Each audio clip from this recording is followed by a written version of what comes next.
በጋሞ ዞን በተፈጥሮ አደጋ ምክንያት ጉዳት ለደረሰባቸው ወገኖች መንግስታዊና መንግስታዊ ያልሆኑ ድርጅቶች ድጋፋቸውን እያደረጉ ይገኛሉ። የኢትዮጵያ ሕዝብ እንባ ጠባቂ ተቋም በጋሞ ዞን ጉዳት ለደረሰባቸው ወገኖች የገንዘብ ድጋፍ አድርጓል። የኢትዮጵያ ሕዝብ እንባ ጠባቂ ተቋም ዋና እንባ ጠባቂ ወይዘሮ ስመኙቤ 500,000 ብር የገንዘብ ድጋፍ ለጋሞ ዞን አስተዳደር አስረክበዋል። ካለችን በጀት ወደ 500,000 ወይም ግማሽ ሚሊዮን ብር ነው ይዘን የመጣ ነው። እንግዲህ በሂደትም ያለንን ድጋፍ ለመቀጠል ጥረት እናደርጋለን። በእርግጥ ይሄ ልክ 50 ሎሚ ለአንድ ሰው ሸክሙ ነው እንደሚባለው ብዙ ሰዎች ግን አንዳንድ ሎሚ ቢይዙ እንደሚጋሩት ሁሉ በእርግጠኛነት የኢትዮጵያ ሕዝብ ከተባበረ አሁን ያሉትን ዜጎቻችንን መልሶ በማቋቋም ቀጣይ ህይወታቸው እንዲሻሻሉ በማድረግ በኩል የሁላችንም ኃላፊነት ስለሆነ የየራሳችንን ድጋፍ እናድርግ ማለት ፈልጋለሁ። በደረሰው አደጋ ማዘናቸውን የገለጹት ዋና እንባ ጠባቂዋ በቀጣይ ተጎጂዎችን በቋሚነት ለማቋቋም በሚደረገው ጥረት ተቋሙ የበኩሉን እንደሚወጣ አረጋግጠዋል። አቢሲኒያ ባንክ ሐዋሳ ዲስትሪክትም 1.3 ሚሊዮን ብር የአይነትና የገንዘብ ድጋፍ አበርክቷል። ዲስትሪክቱ ከሰራተኞች የሰበሰበውን 1 ሚሊዮን ጥሬ ገንዘብና 300,000 ብር የሚገመቱ የአይነት ቁሳቁሶችን ማበርከቱን የዲስትሪክቱ ዳይሬክተር አቶ ሳኒ ቦቸሬ ገልጸዋል። ሁሉንም ሰራተኞች በዚህ ተረባርበው ያቅማቸውን ከደሞዛቸው አዋጥተው ያመጣ ነው።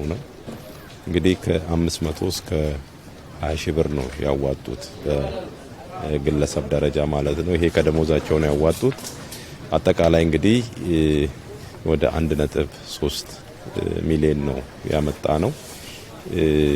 300ውን በካይንድ ነው ያመጣ ነው በዱቄትና በዘይት ሲሆን 1 ሚሊዮኑን በቼክ ነው ዘን የመጣ ነውና እንግዲህ እንደዚህ አይነት ነገሮች በራችን አንኳኩተው አይደለም የሚመጡትና በተለይ እንደዚህ አይነት ችግር ሲደርስ ኢትዮጵያውያን የምንታወቀው ያው በመተባበር በመደጋገፍ ከመሆኑ ጋር ተያይዞ በዚህ አጋጣሚ እንግዲህ ሁሉም የሚመለከተው ተቋምም ሊሆን ይችላል ግለሰብም ሊሆን ይችላል ያለውን ብናደርግ አጠቃላይ እንግዲህ ለነዚህ ሰዎች በጥሩ ሁኔታ የምንደርስበት ሁኔታ ስላለ ባንኩ ባለፉት ጊዜያት መሰል ማህበራዊ ኃላፊነቱን ሲወጣ መቆየቱን የገለጹት ዳይሬክተሩም በቀጣይ ተፈናቃዮችን ለማቋቋም የበኩሉን ይወጣል ብለዋል። የጋሞ ዞን ፖሊስ መምሪያም በዛሬው ዕለት ለጋሞ ዞን አስተዳደር ድጋፎችን አበርክቷል። የጋሞ ዞን ፖሊስ አዛዥ ኢንስፔክተር አብርሃም ቡሄ በዚህ ወቅት እንዳሉት በዞኑ በተለያዩ አካባቢዎች በድንገት የተከሰተው አደጋ ህይወት የቀጠፈና አሳዛኝ እንደሆነ አመላክተዋል። በአደጋው ለተጎዱ ወገኖች የሚውል የ150,000 ብር ጥሬ ገንዘብና 221,000 ብር የሚገመት የአይነት ድጋፍ ማድረጋቸውንም ኢንስፔክተሩ አመላክተዋል። ይሄ አደጋ ከተከሰተበት ጊዜ ጀምሮ እንግዲህ እዛ አካባቢ ላይ በመገኘት አስከሬን ማግኘት እንደገና ሌሎች አካላት ላይ ጉዳት እንዳይደርስ በማድረግ ጥበቃ ላይ የቆየንበት ሁኔታ አለ። ያ አይበቃም ብለን አሁንም ከኪሳችን በገንዘብ ጥሬ ገንዘብ 150,000 ብር እንደገና በአይነት በቆሎ አለ፣ ድንች አለ፣ ምግብ ዘይት አለ። ቶታሊ የአይነቱ ገንዘብ በገንዘብ ቢተመን ወደ 221,000 የሚተመን ጠቅላላ 371,000 የሚደርስ በጥሬና በአይነት ድጋፍ ይዘን መጥተናል። ከዚህ በተጨማሪ በዲላ ክላስተር የሚገኙ ሰራተኞች ከደሞዛቸው ገንዘብ በማወጣት የ1.4 ሚሊዮን ብር የቁሳቁስ ድጋፍ አበርክተዋል። የዲላ ክላስተር ማስተባበሪያ አማካሪ ጽህፈት ቤት ኃላፊ አቶ አበባየሁ ኢሳያስ የተፈጠረው ድንገተኛ አደጋ ልብ የሚሰብርና መሪር ሀዘንን የጫነ እንደሆነ አመላክተዋል። ተጎጂዎች መደገፍ የሁሉም ድርሻ ሊሆን ይገባል ያሉት አቶ አበባየሁ ከክላስተሩ 12 የመንግስት ተቋማት 1.4 ሚሊዮን ብር የፈጀ እቃዎችና አልባሳት ድጋፍ አበርክተዋል። ከአመራር ውጭ በገንዘብ የመንግስት ሰራተኞች ብቻ በዲላ ክላስተር ባሉ ተቋማት ውስጥ ያሉ ወደ 11 ሴክተሮች አሉ።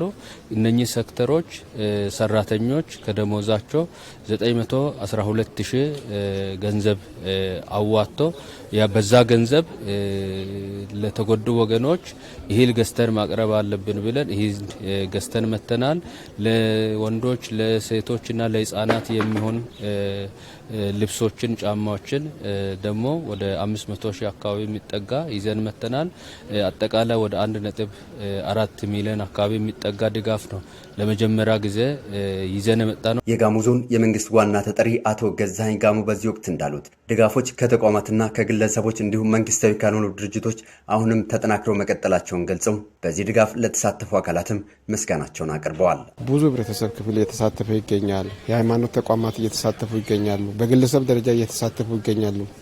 በመንግስት ተቋማት የክልላችን የተለያዩ ክላስተሮች ከዲላ ክላስተር ትላንትና ከኮንሶ ከካራት ክላስተር በነፍስ ወከፍ የዞናችን ደግሞ ተቋማት እስከ ቦታው መጽሐፍ ደብተር በማስተባበር ከትምህርት ቤት ለተፈናቀሉ ተማሪዎች ወደ ትምህርት ቤታቸው እንዲመለሱ የወደመባቸው የመማሪያ ቁሳቁስ በማስተባበር እስከ ቦታው ይዞ መንቀሳቀስ እዚሁም ደግሞ ገንዘብ በማዋጣት እየደገፉ ይገኛሉና እጅግ በጣም ሞራል ውስጥ ሰው በቃ ኢትዮጵያዊነትን የሚመስል ሞራል ውስጥ ገብቶ የመደጋገፍ አንዱን የመርዳት የመተሳሰብ ባህላችን ከፍ አድርገው እያሳየ ይገኛልና በጣም እጅግ አድርገን እናመሰግናለን።